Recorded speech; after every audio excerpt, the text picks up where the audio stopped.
All right, this video is not really a review video. This is just sort of showing off my current project that I'm working on.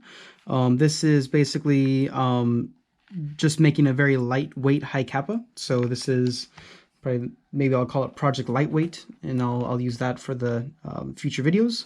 But essentially, just trying to make a pistol that's as light as possible, that is still good. Obviously you can cut weights like as much as you want, but at some point you run to the realm of it not being a good actual pistol. But I'm trying to be smart about this, and I'm going to weigh it for you right now so you can see how much it weighs. Let's get the scale out. All right. And if we put this on here, we're at 360 grams. That is the entire weight of this pistol that I have right here. So again, it's 360 grams. That is insanely light. And, oh, actually, sorry, I was going to compare it to two more pistols. All right, so right here I have my Tokyo Marui 1911. This is a very plastic pistol. There's not a lot of heavy stuff going on with this pistol. If I weigh this, this is going to be 483 grams, right? So that's significantly heavier than my lightweight build that I'm working on. Or if I go ahead and grab my main Hi-Capa, which is this one here, this one weighs 576 grams, right? And again, that's going to be compared to this pistol that weighs 360 or 361 grams is what it's saying now, but essentially that weight, right? Now, this pistol is built out of essentially just extra parts that I have lying around, right? This is sort of my version 1 of this. I didn't buy any parts to build this. I was just going through all of my spare parts to find the lightest weight parts that are good that I can put towards this build, and I'm going to sort of go over that now. And then I'll talk about my future plans as well a little bit later. So obviously, it is short-stroked. It is short-stroked. That's how far the slide moves. Essentially, it moves the minimum amount. So at the end of the slide movement, the hammer is cocked just barely. So that's basically as short as you can possibly get the slide blowback to be without doing some weird modifications or messing with reliability. The slide is going to be a plastic slide. Just a stock Tokyo Marui, and then outer barrel is also a Tokyo Marui plastic slide, plastic barrel. It is the dropping kind, so every time you shoot, the barrel moves a little bit. I hope you can see that, and it drops down. So that's as far as the slide goes. Up here, I have stock iron sights. These will be replaced in the future, but right now that's all I have. But in the future, these will be replaced, and I'll go over those plans in a little bit. Frame is an Airsoft Masterpiece aluminum frame. This is the SV type, so it's got the Infinity logo on it. These frames are very light. I have a steel slide catch. I have a steel thumb safety, steel grip safety, and a steel hammer. Obviously, steel is very heavy, but I'm trying to take no compromises with this build. And so the thumb safety and the slide catch and the hammer, they have to be steel. Like if you go anything besides steel, that is an issue. Like on my main gun, I do have aluminum parts, but that is because the main idea of this gun is to make it look the way I want it to look. And to do so, I have to have aluminum to be colored parts. But in this build, I do not care about looks. I want pure functionality and lightweight, and trying to maximize the weight versus the performance throughout the entire build, right? The grip safety, however, will be changed to aluminum in the future.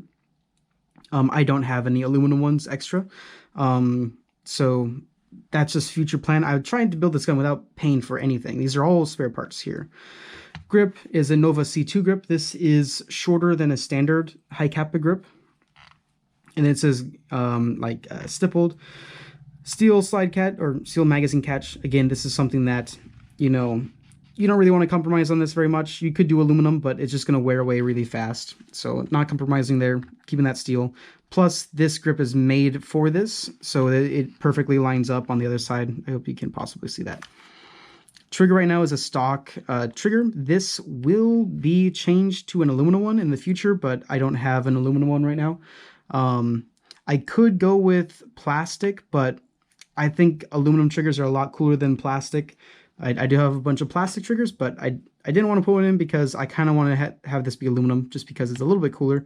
And aluminum is not that much heavier than plastic, but it is a lot lighter than the pop metal that is on stock Tokyo Marui triggers.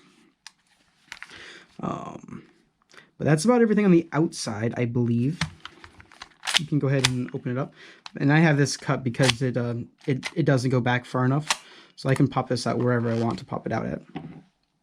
And you may have seen, just by me waving around, that there's something a little bit unconventional going on here. So my guide rod is not a full guide rod. So it does not come out the front. It's a hole in there you can see through and you can see the spring. I only have half of a guide rod in here. And that is because the front of the guide rod is unnecessary. It's just extra weight. You don't need it as long as you have a peg version of the hop-up chamber, which I have. I have a peg on here, so I don't need to have the full guide rod. I can do just a partial guide rod and I'll be perfectly fine. And as you can see here, I have short strokes, plus I have the Lalax 9-ball short stroke spring. So basically, I have 3 of the Delrin next speed short strokes with 1 of the aluminum ones, and then the short stroke spring, and that gives me to a perfect, perfect short stroke where it barely cocks the hammer, and that's where it stops. If I go ahead and remove these, you can see I have this. I think this is Hi-Capa. This is one of their skeletonized guide plugs, and this is just aluminum, and I'm just using it in here. You know, there may be some that are a lot more skeletonized, but I think this is skeletonized enough. I'm a little bit concerned if I go more skeletonized than this, I will run into some durability concerns. I have no concerns with this one. This one feels very solid.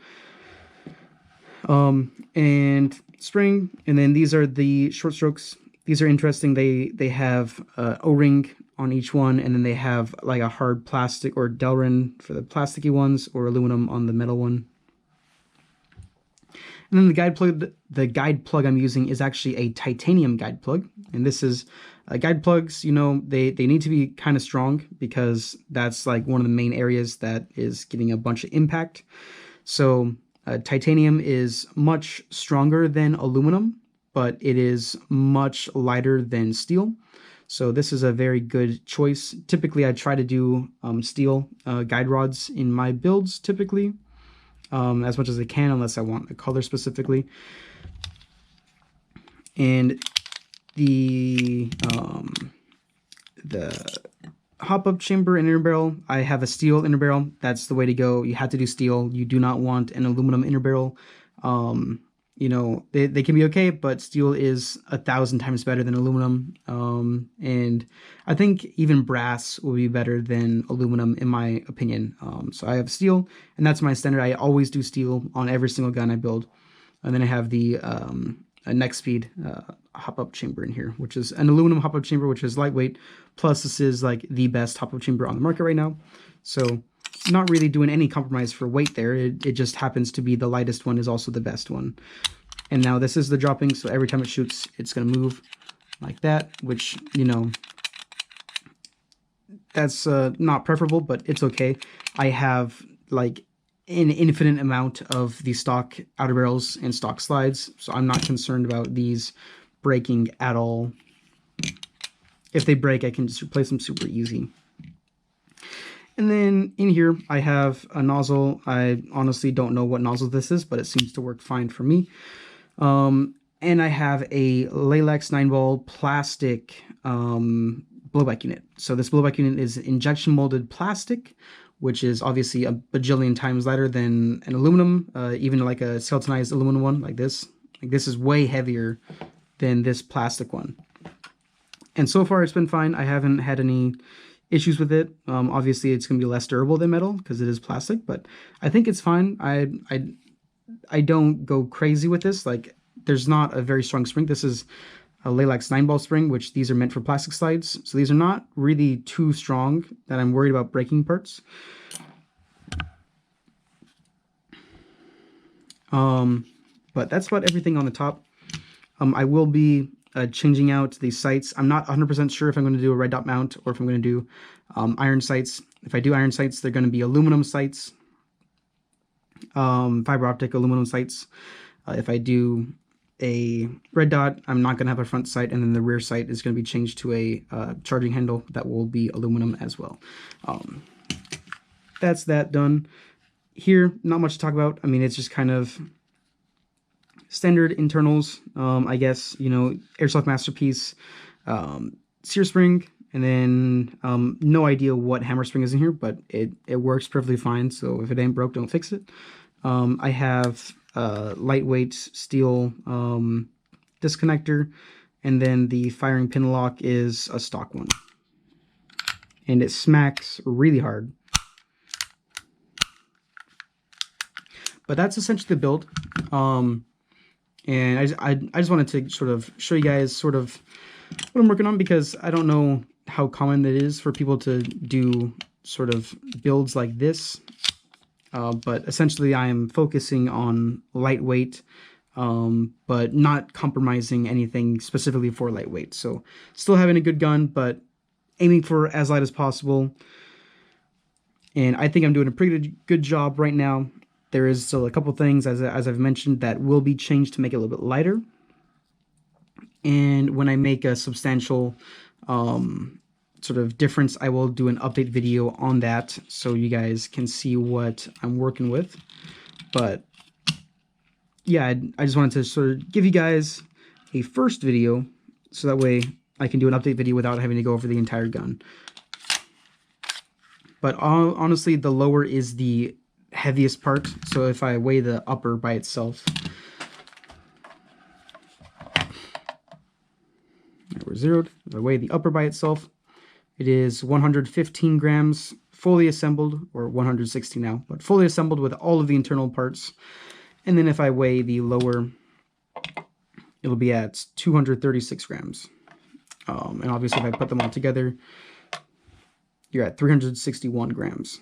So that is the build, and I just thought it would be interesting to make a video and show you guys what my current project is, and especially because this gun was built out of just all of my scrap parts. And this is maybe a challenge that I recommend you guys try. A lot of you guys that watch these videos, you have a bunch of different builds which will have leftover parts. Maybe try making a gun built out of your leftover parts. See if you can make anything that you sort of like, because it is essentially free because you already have them. But yeah, I just think it's a little bit of a fun idea, so I was showing that off. And that's all I got for you. Have a nice day. Don't forget to like, comment, and subscribe if this video was useful for you. And make sure you check out the link down below. That is a link to our Discord server, and you are welcome to join. All right? Have a nice day.